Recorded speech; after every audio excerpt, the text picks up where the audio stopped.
יברכך אדוני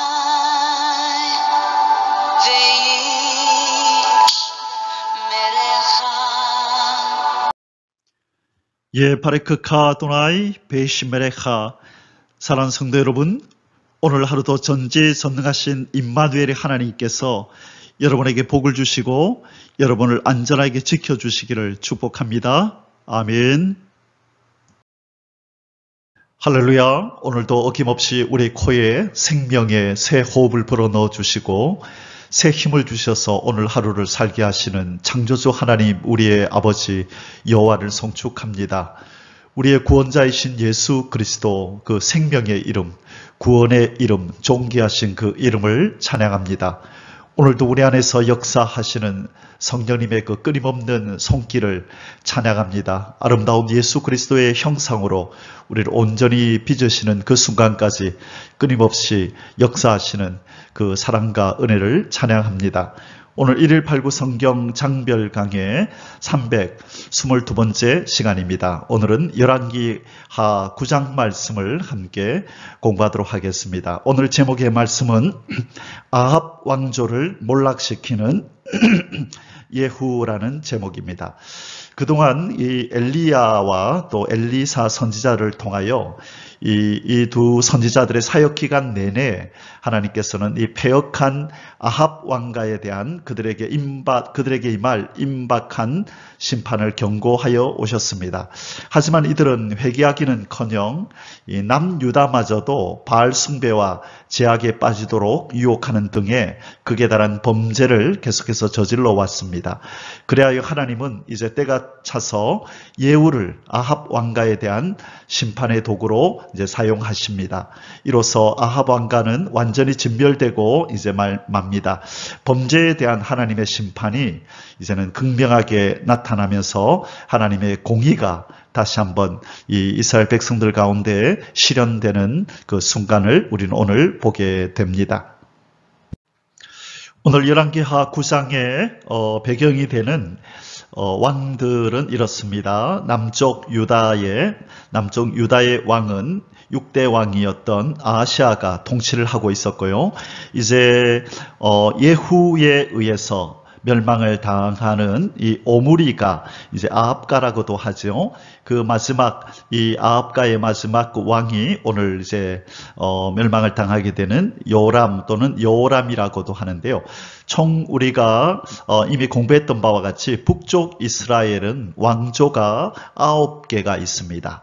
여로보암 왕조, 여기 나오죠. 제1왕조는 여로보암 왕조, 제2왕조는 바아사 왕조, 그리고 제3왕조는 시므리 왕조, 그리고 제4왕조가 여기 3이다. 그죠? 3, 4. 4왕조가 오므리 왕조 또는 아합 왕조라고 하고요. 그 다음에 5왕조가 예후 왕조. 오늘 이제 왕위에 등극하는 왕입니다. 이 아합 왕가를 멸망시키고 이제 새로운 왕조로 왕조가 들어서게 되는데요. 오늘 이제 이 내용을 살펴봅니다.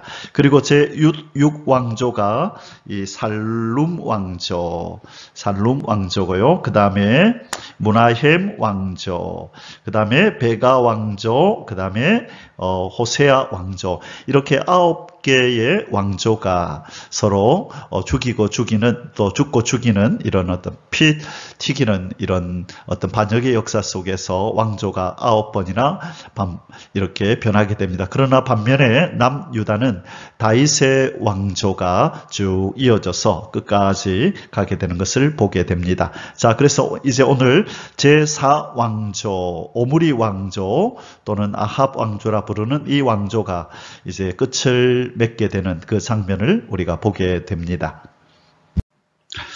자, 이제 오늘 등장하게 되는 이 예후 왕조도요, 계속해서 이 남쪽 유다와 이 친선을 도모하며 이 우호적인 관계를 계속 유지하고 있다는 것을 보게 됩니다. 예, 이제 오늘부터 이제 공부하게 될 9장, 10장, 이 두 장에서는요, 이 예후에 대한 이야기를 우리가 이제 공부하게 됩니다. 예후가 반란을 일으키고, 이제 왕위에 즉위하는, 내용을 우리가 두 장에 걸쳐서 함께 살펴보게 될 것입니다.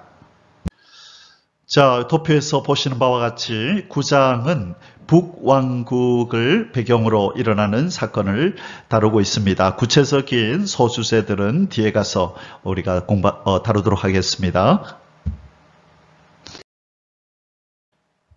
오늘 열왕기하 9장의 주제 구절은 26절입니다. 여호와께서 말씀하시기를 내가 어제 나봇의 피와 그의 아들들의 피를 분명히 보았노라. 여호와께서 또 말씀하시기를 이 토지에서 내게 갚으리라 하셨으니 그런즉 여호와의 말씀대로 그의 시체를 가져다가 이 밭에 던질지니라 하는지라. 아멘. 자, 이 말씀은요, 지금 요람이 이 예후에 의해서 죽임을 당하여 그 시체가 밭에 던져지는 장면입니다.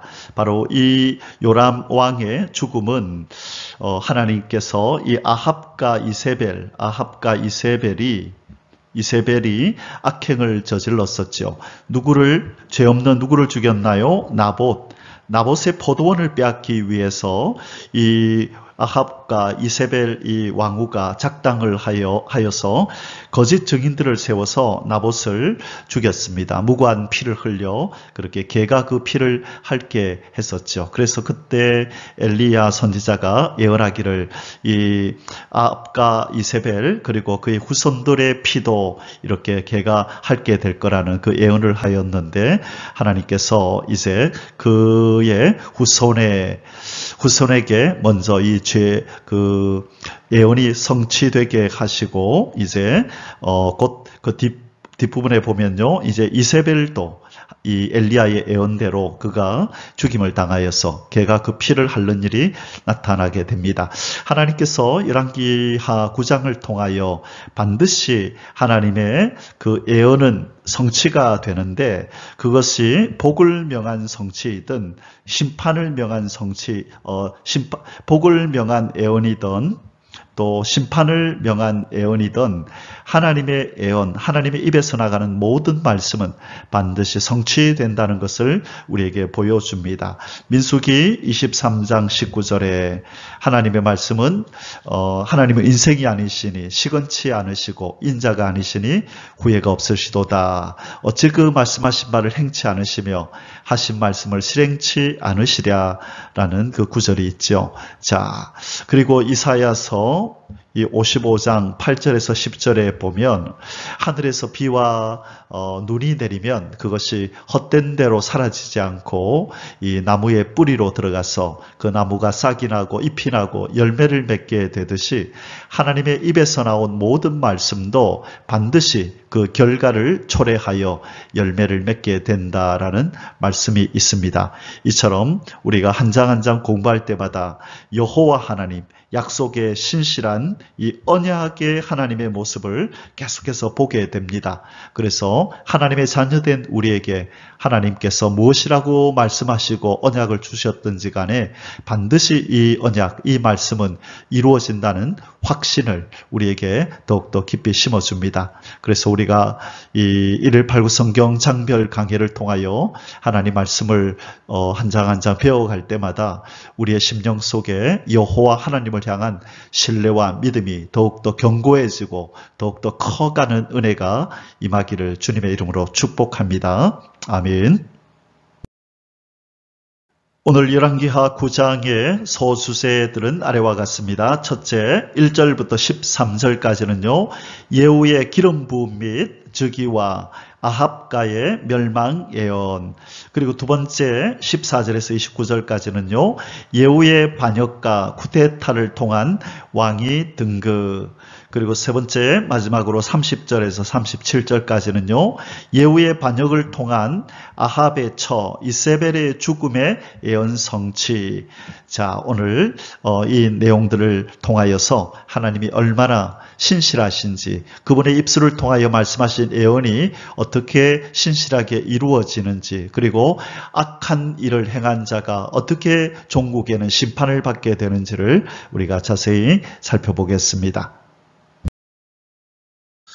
이제 본론으로 들어가겠습니다. 첫 번째 소주제입니다. 예후의 기름 부음 및 즉위와 아합가의 멸망 예언 1절에서 13절까지 말씀입니다.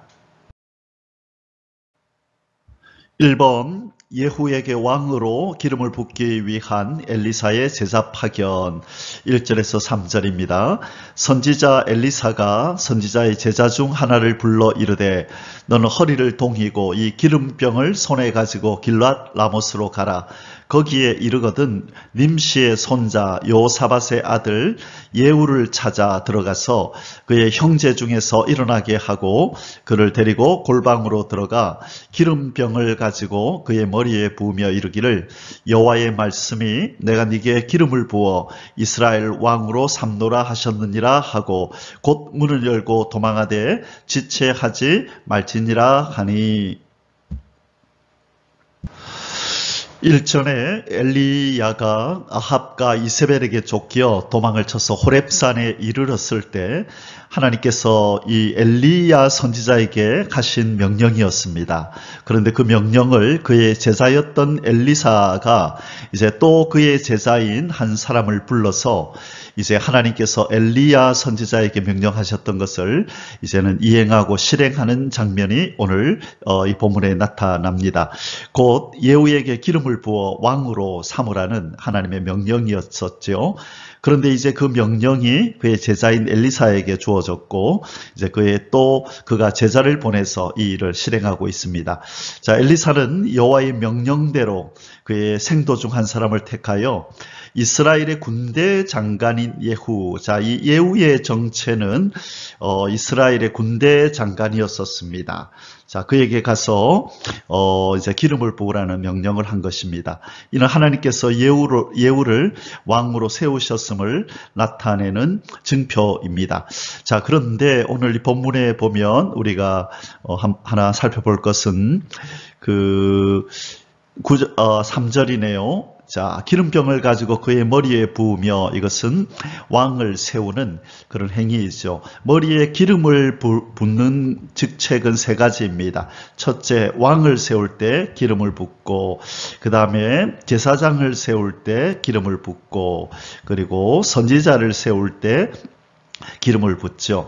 그래서 예수 그리스도를 그리스도라 이렇게 부르는데요. 그리스도, 이것은 기름 부음을 받은 자라는 뜻입니다. 여러분 잘 알고 계시지만 기름 부음을 받은 자. 그래서 예수님의 신분이 왕이요 제사장이요 선지자이십니다. 우리 예수님은 직분을 하나만 가지고 있는 것이 아니라 하나님으로부터 기름 부음 받으신 분, 그리스도로서 왕과 제사장과 선지자의 신분을 가지고 계셨습니다.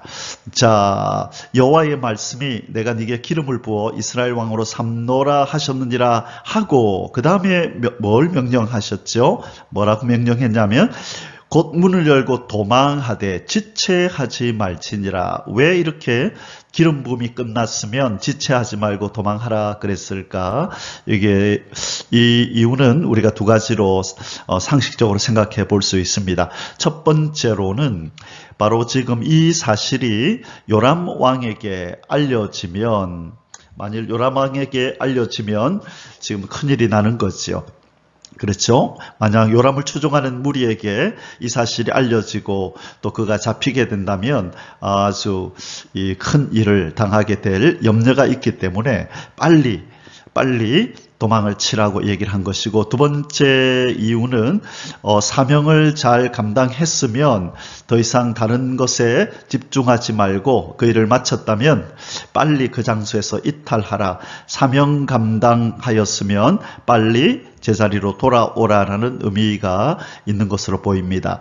요람 왕에게 들키지 않도록 그러기 전에 빨리 도망쳐라. 그리고 사명이 끝났으면 빨리 제자리로 돌아오라라는 의미로 지체하지 말고 도망하라라고 지금 명령하고 있는 것 같습니다. 이번 엘리사가 파견한 선지 생도의 예후 접견 4절에서 5절입니다. 그 청년 곧 선지자의 청년이 길랏 라모스로 가니라. 그가 이르러 보니 군대 장관들이 앉아 있는지라. 소년이 이르되 장관이여 내가 당신에게 할 말이 있나이다. 예후가 이르되 우리 모든 사람 중에 누구에게 하려느냐 하니 이르되 장관이여 당신에게니이다 하는지라. 자, 지금 이 엘리사로부터 보냄을 받은 이 생도 중 한 사람이 드디어 길랏 라모스로 갔습니다. 그곳에 요람 왕의 이 장관들이 많이 그곳에 있었었는데요. 그들 중에 한 사람을 이제 찾아야 되는 거죠. 자, 그래서 예후도 이 군대 장관들 중에 한 사람이었기 때문에 이 보냄을 받은 이 청년이 이 예후를 찾았습니다. 그리고 장관이여 당신에게 할 말이 있습니다. 그러니까 장관이 한둘이 아니고 여러 명이었잖아요. 그래서 어떤 장관을 의미하느냐라고 얘기하니까 청년이 예, 바로 당신입니다. 예후 당신입니다. 좀 볼 일이 있으니 잠시 따로 좀 저를 보시죠. 라고 그렇게 지금 이야기를 하고 있는 장면입니다. 자, 여기에 나오는 이 예후는요, 이 예후는요, 지금 그 뜻이 뭐냐면 이 사람의 이름의 뜻은 여호와는 한 분이시다. 아주 경건한 이름을 가졌어요. 여호와는 한 분이시다. 자, 그 다음에 그는 여호와시다. 그는 여호와이시다라고 하는 아주 경건한 이름을 가지고 있습니다. 그래서 이 사람의 이름의 뜻으로 미루어 볼 때 아마 그의 부모와 그의 가문은 신실하게 여호와 하나님을 섬기는 그런 신앙을 소유했을 것으로 추측이 됩니다. 자, 그는 이 요람 왕 밑에서 군대 장관으로 이렇게 지내고 있었는데요. 이제 그는 나중에 이렇게 왕으로 즉위한 다음에 아합 가문에 대한 심판을 수행하고 또 바알 숭배자들을 진멸하고 바알 산당까지 그렇게 회파해버리는 그런 일을 하게 됩니다. 그러나 그도 이 나중에 금송아지 우상을 숭배하고 전심으로 하나님의 율법을 지켜 행하지는 아니하게 됩니다. 이거 지금 북이스라엘은요, 우리가 알다시피 하나님을 경외하는 하나님 앞에 인정받는 그런 왕들이 거의 없었는데 오늘 이 열왕기 상하를 쓴 이 저자는 비교적 이 예후를 그 여러 악한 왕들 중에서 꽤 호의적 평가를 합니다. 그는 하나님의 말씀에 또 순종하고 하나님이 맡기신 사명을 잘 수행한 왕으로 이렇게 평가하고 있는 것입니다. 아마 그 뒤에 이 예후라고 하는 이름을 붙여서 이 하나님과 관련된 신앙 고백을 그로 하게 하였던 그의 부모의 교육이 아주 지대한 영향을 미쳤지 않을까 그렇게 생각이 듭니다. 3번 선지 생도의 예후를 향한 기름 부음과 예후의 즉위 및 아합 왕과 심판 예언 전달. 자, 이제 선지 생도가 예후를 따로 불러내어서 그에게 기름을 붓고 이제는 예후는 왕으로 즉위를 하게 됩니다. 그리고 이제 이어서 아합 왕가의 심판을 이제 예언하는 장면이 나타납니다. 자, 6절부터 10절까지입니다. 예후가 일어나 집으로 들어가니 청년이 그의 머리에 기름을 부으며 그에게 이르되 이스라엘 하나님 여호와의 말씀이 내가 네게 기름을 부어 여호와의 백성 곧 이스라엘의 왕으로 삼노니 너는 내 주 아합의 집을 치라.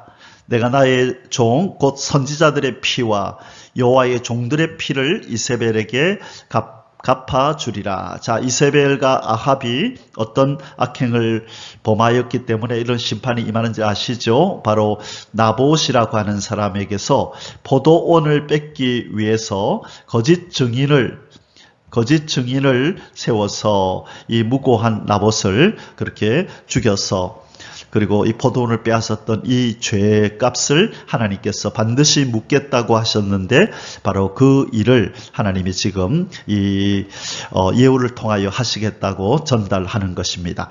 아합의 온 집이 멸망하리니 이스라엘 중에 매인자나 노인자나 아합에게 속한 모든 남자는 내가 다 멸절하되 아합의 집을 느밧의 아들 여로보암의 집과 같게 하며 또 아이야의 아들 바아사의 집과 같게 할지라. 자, 여로보암은 1대 왕이었죠. 그죠? 1대 왕이었던 이 여로보암, 이 이스라엘 백성들 가운데서 10지파를 하나님께서 그에게 주어서 이스라엘을 그렇게 건설하게 하셨지만 그는 하나님 앞에 악을 행하여 우상을 섬기고 하나님 백성을 죄의 길로 들어서게 했던 그 사람을 의미합니다. 자, 그리고 여로보암은 1대 왕이었고요. 그 다음에 바아사는 3대 왕이었죠. 그래서 하나님 보실 때에 악하게 행하여서 그렇게 하나님의 노를 샀던 이 왕들을 지금 하나님이 언급하고 계시면서 이 아합의 왕조도 이렇게 하나님이 멸망시킬 것이다라고 예언하고 계신 겁니다. 이스라엘 지방에서 개들이 이세벨을 먹으리니 그를 장사할 사람이 없으리라 하셨느니라 하고 문을 열고 도망하니라. 아멘. 자, 지금 이 엘리사의 생도 중 한 사람이 엘리사 그의 스승이 그에게 명령한 대로 사명을 잘 감당한 후에 바로 문을 열고 도망을 치는 장면입니다. 4번 동료들을 향한 예후의 선지 생도의 예언 전달 11절에서 12절입니다. 예후가 나와서 그의 주인의 신복들에게 이르니, 자, 여기 주인의 신복들이란 그 왕의 군대 장관들을 의미하죠. 조금 전까지 같이 있었던 군대 장관들을 의미합니다. 한 사람이 그에게 묻되 평안하냐? 그 미친 자가 무슨 까닭으로 그대에게 왔더냐? 대답하되 그대들이 그 사람과 그가 말한 것을 알리라 하더라. 자, 다른 군대 장관이 의아해했습니다. 왜 선지자의 제자가 와서 이 예후만 데리고 따로 방에 들어갔을 그 집으로 들어갔을까? 그래서 궁금해서 이 예후가 나오자마자 무슨 일이냐, 평안한 일이냐, 아니면 어떤 안 좋은 일이냐라고 물었죠. 그런데 여기서 그 생도를 미친 자다 이렇게 왜 표현을 했을까요? 이것은 참고로 이 미친 자라고 하는 것은 선지자들을 그 당시에 이 북이스라엘, 이 바알 우상 숭배가 만연해 있던 그 사회 분위기 속에서 이 여호와의 선지자를 격하하는 말로 사용하던 게 미친 자였습니다. 왜냐하면 이 미친 자라고 하는 이 어원을 보면요, 이것은 비둘기의 끊임없는 꾸르륵거림, 이 비둘기가 꾸르륵꾸르륵거리잖아요, 그죠? 그렇게 비둘기의 꾸르륵거림, 이런 소리와 비슷한 소리를 낸다. 그리고 사납게 날뛴다. 자, 그 다음에 짖다, 막 개가 짖듯이 짖다, 이런 의미를 가지고 있는 어원을 사용하는데요. 그래서 이 이스라엘 사람들 바알을 그렇게 우상 숭배에 빠져있던 이들이 볼 때에 하나님의 선지자라고 하는 자들을 가만히 보면 알 수 없는 말을 중얼중얼거리고 그렇게 모호하게 어떤 무아지경에 빠져서 그들은 이해할 수 없는 말들을 이렇게 짓거려대는 자들이다. 그렇게 생각하였기 때문에 선지자들을 미친 자라 그렇게 표현하였던 것입니다. 자, 그리고 나서 이제 이 얘기를 합니다. 이제 예후가 그 사람이 뭐라고 말하는지를 알게 하겠다고 얘기를 하니 무리가 이르되 당치 아니한 말이다. 청하건대 그대는 우리에게 이르라.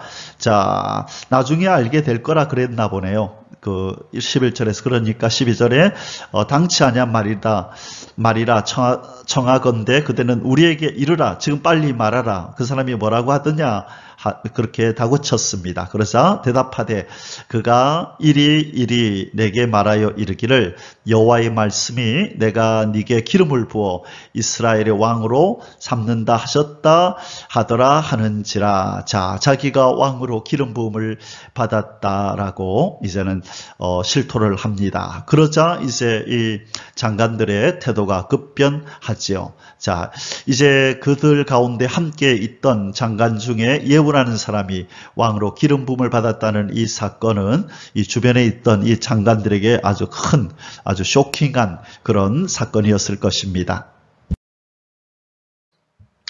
5번 무리에 의해 왕으로 추대되는 예후 13절입니다. 무리가 각각 자기의 옷을 급히 가져다가 섬돌 위 곧 예후의 밑에 깔고 나팔을 불며 이르되 예후는 왕이라 하니라. 자, 지금 예후는 선지자 생도가 자기에게 전달한 하나님으로부터 내려온 그 메시지를 받았습니다. 자기를 왕으로 세웠다. 이제 자기가 왕이다라고 이렇게 자기 동료 군대 장관들한테 숨기지 않고 알렸죠. 사실 이것은 아주 위험천만한 일이었습니다. 자신이 왕이 될 것이라는 이 여호와 하나님의 말씀을 이 동료 군대 장관들에게 알린 것은 아주 위험한 일이었는데요. 만일 그들 중에 한 사람이라도 이 요람 그 왕의 편에 서 있는 사람이 있었다면 이 예후를 배신하고 반역자로 몰아서 요람 왕 앞에 알릴 경우에 그는 체포되어 이 반역자로 처형될 수도 있었기 때문이죠. 하지만 이 예후는 이러한 위험을 무릅쓰고 이 군대 장관들에게 선지 생도가 자기에게 전한 말을 그대로 밝혔습니다. 그것은 아마 그가 판단할 때에 당시에 이런 어떤 군대의 움직임, 이 군부의 움직임이 자기를 향하여 자기에게 마음이 돌이켰다고 하는 것을 어쩌면 어느 정도 감지했기 때문이고, 또한 이 선지생도가 전한 말이 하나님께로부터 말미암은 진실한 계시라는 것을 아마 그가 확신을 했기 때문일 것입니다. 이 일이 하나님께로부터 계획된 일이라면 반드시 이루어질 것이고, 이 아합의 후손인 요람은 반드시 하나님의 심판을 받을 것이 분명하기 때문에 이런 확신 속에서 그가 자기 동료들에게 자기가 왕이 될 것이라는 이 사실을 밝힌 것 같습니다. 참고로 이 예후의 말을 들은 그 옆에 있던 무리들, 곧 동료 이 장관들이 자기들의 옷을 벗어서 예후의 밑에 깔고 나팔을 불며 이르되 예후는 왕이라 이렇게 외친 것은 바로 이 어떤 왕의 즉위식을 상징하는 어떤 의식입니다. 왕의 즉위식, 왕이 이제 왕으로 등극했다라는 것을 알리는 것이죠. 선포하는 것입니다. 그래서 이 겉옷을 펴는 것은 이스라엘 사회에서 왕에 대한 존경의 표시입니다. 자, 옷을 이렇게 깐다는 것은 왕에 대한 존경의 표시, 왕에 대한 존경의 표시를 의미합니다. 자, 그래서 드디어 이제 예후는 아군을 얻었습니다. 자기의 힘이 되어줄 많은 장군들이 생긴 것이죠. 자, 이제 두 번째 소주제를 보겠습니다. 예후의 반역과 쿠데타를 통한 왕이 등극, 14절에서 29절까지 말씀입니다. 1번 예후의 반역 모의 14절에서 15절입니다. 이에 님시의 손자 여호사밧의 아들 예후가 요람을 배반하였으니 곧 요람이 온 이스라엘과 더불어 아람의 왕 하사엘과 맞서서 길랏 라못을 지키다가 아람의 왕 하사엘과 더불어 싸울 때에 아람 사람에게 부상한 것을 치료하려 하여 이스라엘로 돌아왔던 때라. 자, 지금 길랏 라못, 바로 이 라함, 아람 바로 밑에 아람 지역의 그 길랏 라못으로 이 아람의 왕이었던 하사엘과 싸우기 위해서 이 요람 왕과 아하시아 왕, 이 남유다 왕이 합세하여 이 길르앗 라못으로 갔었잖아요. 그때에 요람 왕이 부상을 당하여서 이스라엘로 요단강을 건너서 다시 북이스라엘 지역으로 돌아갔었습니다. 자, 그런데 지금 이 예후는 어디에 있냐면 지금 전쟁을 치르고 있는 길르앗 라못에 그대로 있는 것입니다. 자, 그런데 이제 이 예후가 기름 부음을 받고 왕이 되었다는 이 사실을 저 이스라엘 땅에 있는 요람 왕은 아직 알지 못했죠. 만일 누군가가 이 사실을 요단강을 건너가서 왕에게 보고를 한다면 이 예후의 이 상황이 아주 예후가 위험에 처하게 될 그런 상황이죠. 그래서 지금 예후는 어떤 조치를 이제 취하게 됩니다. 한번 보겠습니다. 예후가 이르되 너희 뜻에 합당하거든 한 사람이라도 이 성에서 도망하여 이스라엘에 알리러 가지 못하게 하라 하니라. 자, 뒤에 지도를 보면서 설명을 드리도록 하겠습니다. 자, 지금 예후가 이제 왕으로 기름 부음을 받은 곳이 바로 이 길르앗 라못이었거든요. 자, 길르앗 라못은 바로 위에 이 아람 나라가 여기 있었었죠. 그래서 이 북이스라엘의 요람 왕과 남유다의 아하시아 왕이 서로 동맹을 하여서 힘을 합쳐서 길르앗 라못으로 와서 여기에서 아람과 전쟁을 벌이고 있었습니다. 그러니 당연히 이 예후를 위시하여 이 군대 장관들도 여기에 집결해 있었겠죠. 이때에 요람이 부상을 입습니다. 요람이 부상을 입어서 다시 이스라엘 땅으로 이렇게 돌아왔는데 아하시아도 병문안 차 지금 요람이 있는 곳으로 이렇게 와 있는 것입니다. 자, 이때에 길르앗 라못에 있던 예후가 왕으로 기름 부음을 받고 이제 왕으로 등극을 하게 된 것입니다. 이때에 이제 이 예후가 이 길르앗 라못에 있는 사람들에게 아무도 이 이스라엘로 가서 이 사실을 알리지 못하게 하라. 자기가 왕이 되었다는 사실을 알리지 못하게 하라 하고 드디어 이제 예후가 이 요람이 있는 곳을 향하여 이제는 이 하나님의 명령을 실행하기 위해서 아합과 요람의 이 모든 그 사람들을 진멸하기 위해서 갑니다. 그때 함께 있던 아하시아도 요람과 함께 예후에 의해서 죽임을 당하는 일이 이제 벌어지게 됩니다. 이번 요람 시해를 위한 예후의 이스라엘 진군 16절에서 20절입니다. 예후가 병거를 타고 이스라엘로 가니 요람 왕이 거기에 누워 있었습니다. 유다의 왕 아하시아는 요람을 보러 내려왔더라. 자, 지금 두 왕이 함께 있죠. 요람 왕은 아람과의 전쟁에서 부상을 입고 누워 있고 이 아하시아 왕도 지금 남유다의 아하시아 왕도 요람 왕을 위문하기 위해서 함께 와 있는 상황입니다.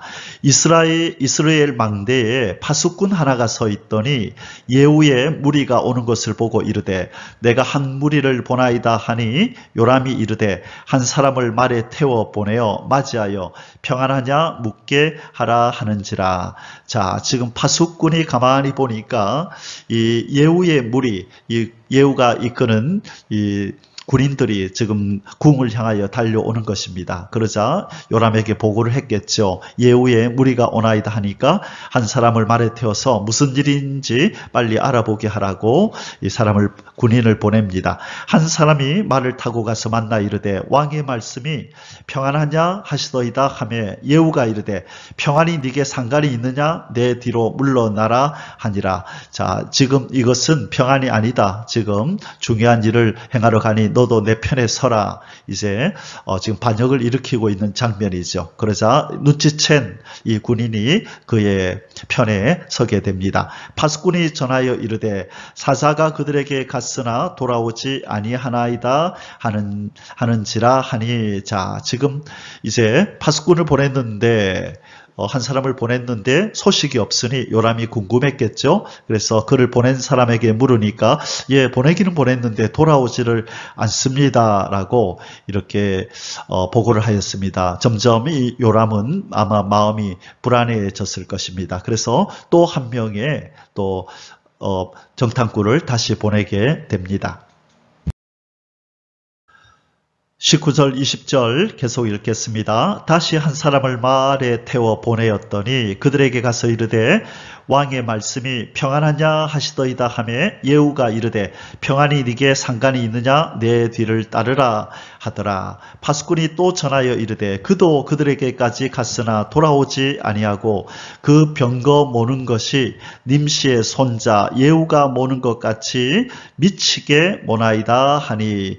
자, 지금 왕은 지금 마음이 아주 초조하고 불안했을 것입니다. 평안하냐 물으러 갔는데 뭔가 대답을 가지고 와야 될 이 정탐꾼이 두 사람이나 오지를 않는데 지금 이 예후가 미친 듯이 말을 몰고 자기를 향하여 지금 진격해 온다는 이 소식을 들은 것입니다. 이때 아마 요람은 정말로 공포에 휩싸였을 것입니다. 3번 예후의 요람 시해 21절에서 24절입니다. 요람이 이르되 메우라 하매 그의 병거를 메운지라. 자, 여기서 메운다라는 이 말은 병거를 이렇게 탈 수 있도록 준비시켜라 이 말입니다. 준비시켜라. 자, 지금 병거, 이 싸울 때 쓰는 그 어떤 마차이지요. 자, 아마 지금 이 왕이 이 병거를 준비시켜라 라고 한 것은 이 병거는 또 전쟁할 때 사용하기도 하지만 왕이 탈 때 쓰는 그런 도구이기 때문에 아마 이때에 요람이 지금 예후가 반역을 했다는 것까지는 아직 눈치채지 못했을 것입니다. 그래서 두 명이나 정탐꾼을 보냈는데 대답이 없으니 아마 그거는 또 여러 가지 의구심이 들었을 겁니다. 왜 나에게 보고하지 않지? 무슨 일이지? 도대체 내가 직접 가서 한번 들어봐야 되겠다. 아마 긴가민가 혹시 이거 불길한 징조가 아닌가라는 마음도 있었겠지만 그가 직접 이 사태를 파악하기 위해서 병거를 준비하라고 명령하는 것입니다.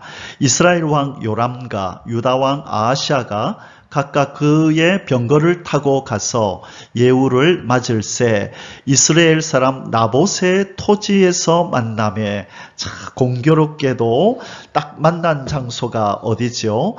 바로 이 아합과 이세벨이 죄 없는 나봇을 죽였던 바로 그 나봇의 소유였던 이 아합과 이세벨이 뺏었던 바로 나봇의 토지가 있던 바로 포도원이 있던 그곳에서 공교롭게도 딱 만나졌네요. 이것은 우연이 아니라 하나님의 예언을 이루기 위해서 하나님이 지금 역사의 배후에서 이 모든 것들을 주관하고 계신 것입니다.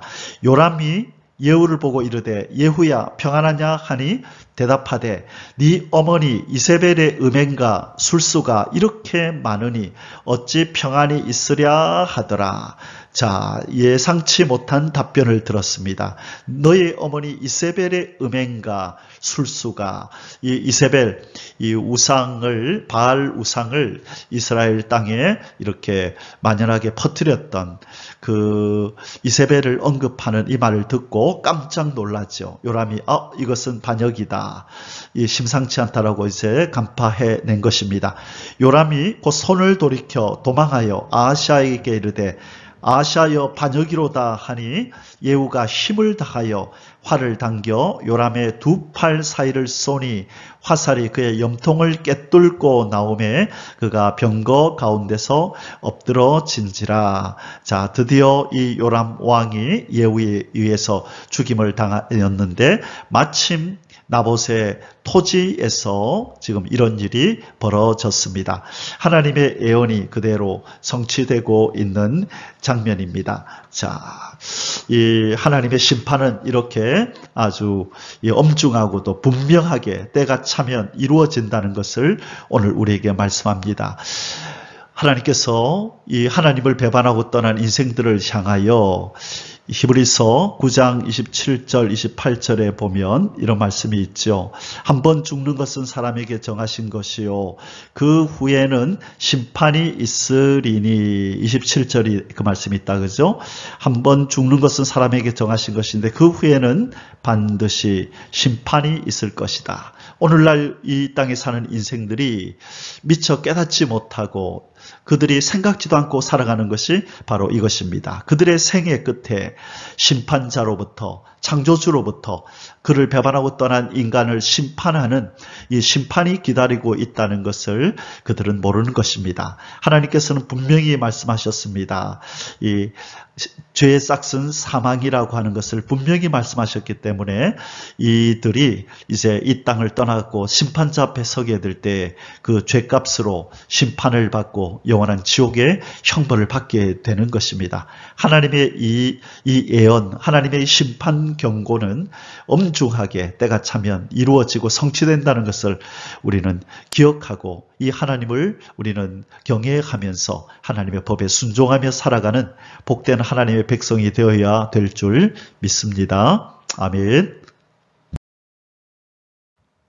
4번 요람의 시체를 나봇의 밭에 던지라는 예후의 명령과 여호와의 예언상기. 25절에서 26절. 예후가 그의 장관 빗갈에게 이르되 그의 시체를 가져다가 이스라엘 사람 나봇의 밭에 던지라. 네가 기억하려니와 이전에 너와 내가 함께 타고 그의 아버지 아합을 쫓았을 때에 여호와께서 이같이 그의 일을 예언하셨느니라. 자, 이전에 이 예후가 또 이 장관 중에 한 사람이 빗갈과 함께 이제 장군으로 있을 때에 하나님으로부터 이 예언을 그도 이제 들어서 알고 있다는 그런 이야기입니다. 아합을 반드시 하나님이 심판하리라고 말씀하셨는데 진짜로 하나님이 우리의 손으로 그 예언을 성취하시네, 그 말씀이 있죠. 자, 그때 그들이 들었던 말씀이 무엇입니까? 엘리야 선지자를 통하여서 아마 들었겠죠. 26절에 여호와께서 말씀하시기를 내가 어제 나봇의 피와 그의 아들들의 피를 분명히 보았노라. 여호와께서 또 말씀하시기를 이 토지에서 내게 갚으리라 하셨으니 그런즉 여호와의 말씀대로 그의 시체를 가져다가 이 밭에 던질지니라 하는지라. 자, 아멘. 이제 하나님이 예언하신 말씀대로 아합 집안이 심판을 받는 그 예언의 성취의 현장을 우리가 보고 있습니다. 하나님의 말씀은 그것이 복을 명한 말씀이든지 심판을 명한 말씀이시든지 때가 차면 반드시 이루어지는데 아무리 인생이 그것을 피하려고 해보아도 역사의 주관자이신 하나님은 모든 상황과 주변의 사람들의 일거수일투족을 주관하셔서 예언이 성취되는 방향으로 이끌어 가신다는 것을 우리는 보게 됩니다. 바로 이런 전지전능한 하나님이 우리의 아버지이신 것이 얼마나 다행스럽고 얼마나 이 마음이 안심이 되는 일입니까? 우리는 이런 전지전능한 하나님만을 의지하며 두려워하지 말라는 하나님의 음성을 듣고 다음 데이 이 땅을 살아가야 될 줄 믿습니다. 아멘. 할렐루야. 5번 예후에 의한 아하시아의 죽음. 이 아하시아는 남유다 6대 왕이죠. 자, 남유다 6대 왕이었던 이 아하시아도 예후에 의해서 죽임을 당합니다. 27절에서 29절. 유다의 왕 아하시아가 이를 보고 정원의 정작길로 도망하니 예후가 그 뒤를 쫓아가며 이르되 그도 병거 가운데서 죽이라 하매 이블르암 가까운 구르비탈에서 치니 그가 무기토까지 도망하여 거기서 죽은지라. 그의 신복들이, 자, 아하시아 왕의 신복들이 그를 병거에 싣고 예루살렘에 이르러 다윗성에서 그들의 조상들과 함께 그의 묘실에 장사하니라. 아합의 아들 요람의 제11년에 아하시아가 유다 왕이 되었었더라.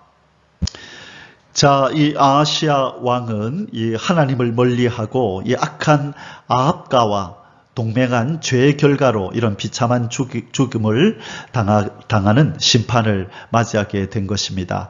악인의 길에 서서 악인의 뜻에 함께 동참하면 날아가는 바람에 불려 날아가는 그런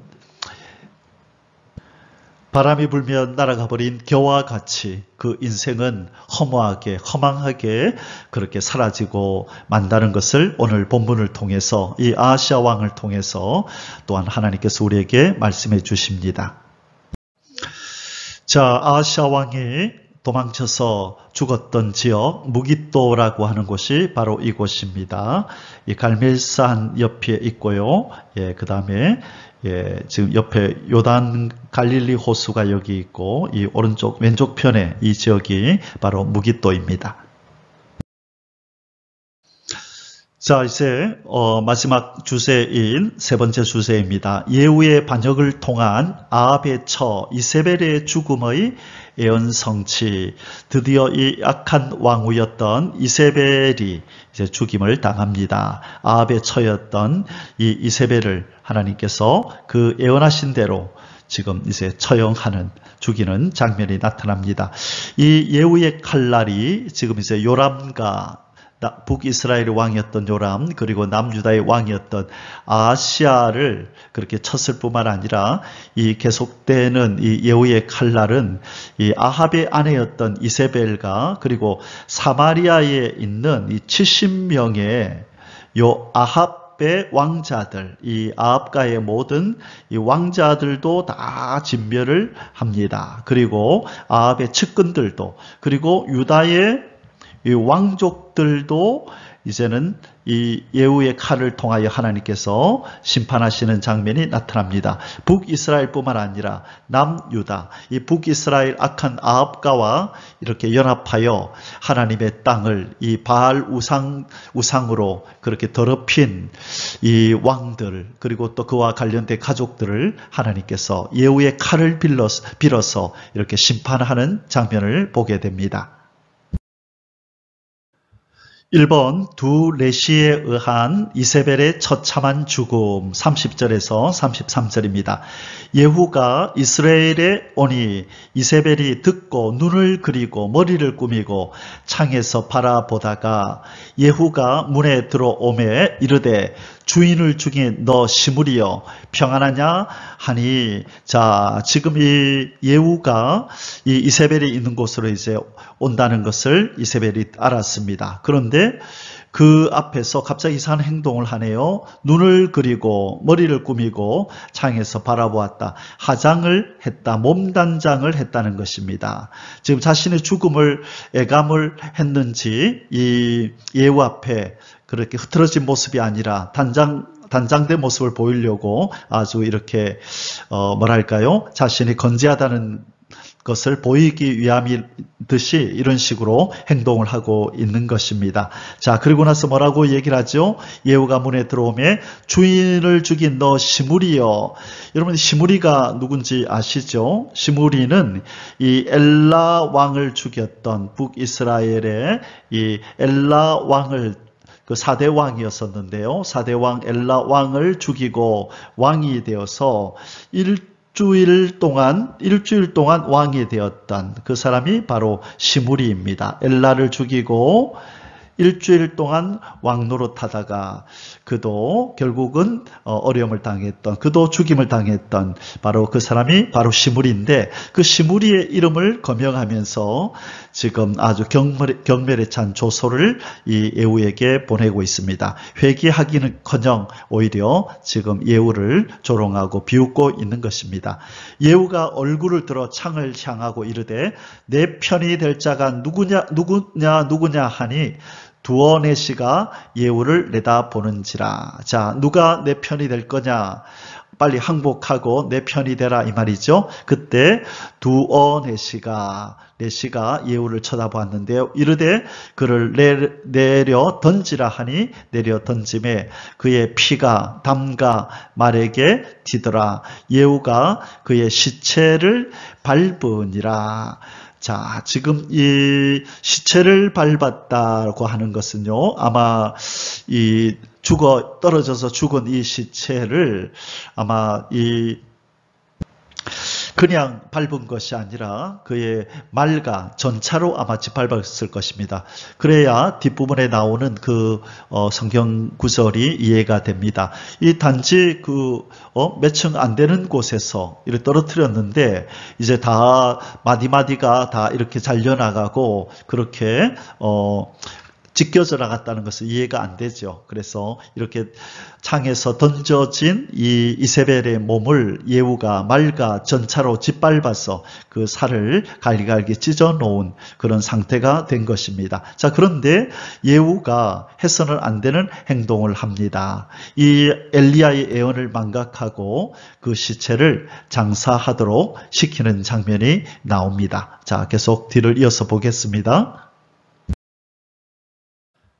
이번 방치되어 형체를 알아볼 수 없게 된 이세벨의 시신 34절에서 35절 예후가 들어가서 먹고 마시고 이르되 가서 이 저주받은 여자를 찾아 장사하라. 그는 왕의 딸이니라 하매 가서 장사하려 한즉 그 두 골과 발과 그의 손 외에는 찾지 못한지라.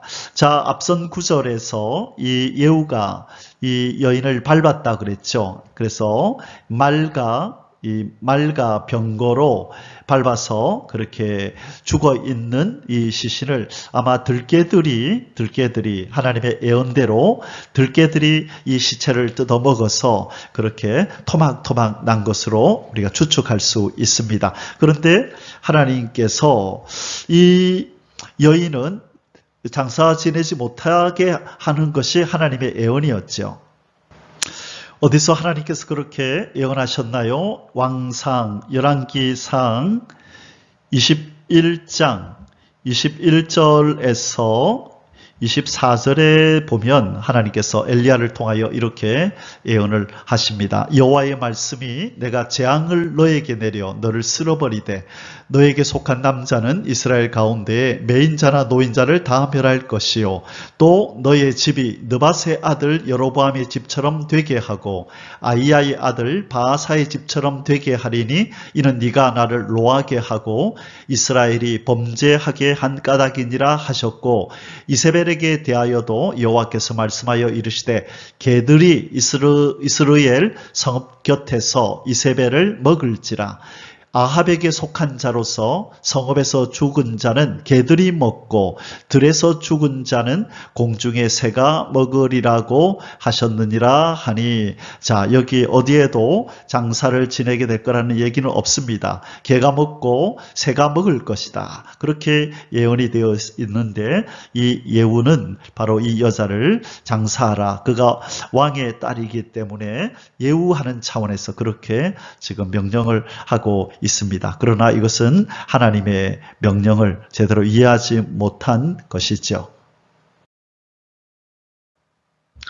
3번 예후가 해상하는 이세벨의 죽음에 관한 엘리야의 예언 36절에서 37절입니다.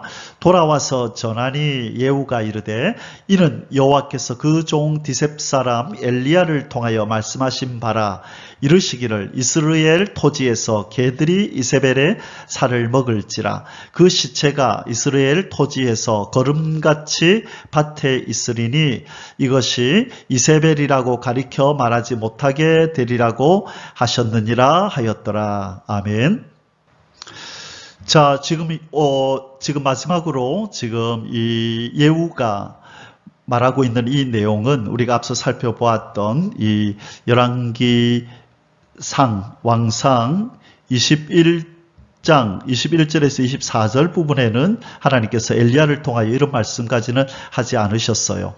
그 말씀이 어떤 말씀이죠? 시체가 이스라엘 토지에서 거름같이 밭에 있으리니 이것이 이세벨이라고 가리켜 말하지 못하게 하리라. 이 말씀은 이 왕상 21장에 기록되지 않았어요. 단지 예후가 덧붙여서 강조해서 이렇게 말하고 있을 뿐입니다. 자, 이로써 이 예후를 통하여 누가 죽임을 당했죠? 아합의 아들 이 아합가를 하나님께서 멸하겠다고 그러셨는데 그의 아들이었던 요람을 에후가 쳤고, 그 다음에 아합의 아내였던 이세벨을 죽였고, 그 다음에 아합의 외손자였던 북이스라엘의 왕이었죠. 아하시아는 아합의 외손자입니다. 외손자를 그렇게 예후의 칼날로 하나님께서 심판하시는 장면이 이번 장에 나왔습니다. 이제 다음 장에서는요, 예후가 이 아합 왕가의 남은 자들을 이제 모두 숙청하는 장면이 나타납니다. 그래서 이 엘리야의 예언이, 아합 가문에 대한 엘리야의 예언이 더 폭넓게 그렇게 성취되어 간다는 것을 이제는 다음 장에서 우리는 보게 될 것입니다.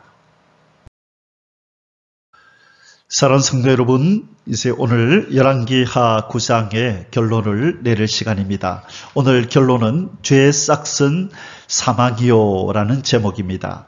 오늘 우리 9장에서 이 아합과 이 아합 왕의 이 악행, 그 아내였던 이세벨과 그가 행하였던 이 악한 행동을 하나님께서 보시고 엘리야 선지자를 통하여 반드시 심판하겠다고, 너희들의 시체를 개가 먹을 것이고 그 피를 핥을 것이라고 하셨던 그 예언이 성취가 되는 장면을 우리가 오늘 보았습니다. 다음 장에도 계속 이어지게 될 텐데요.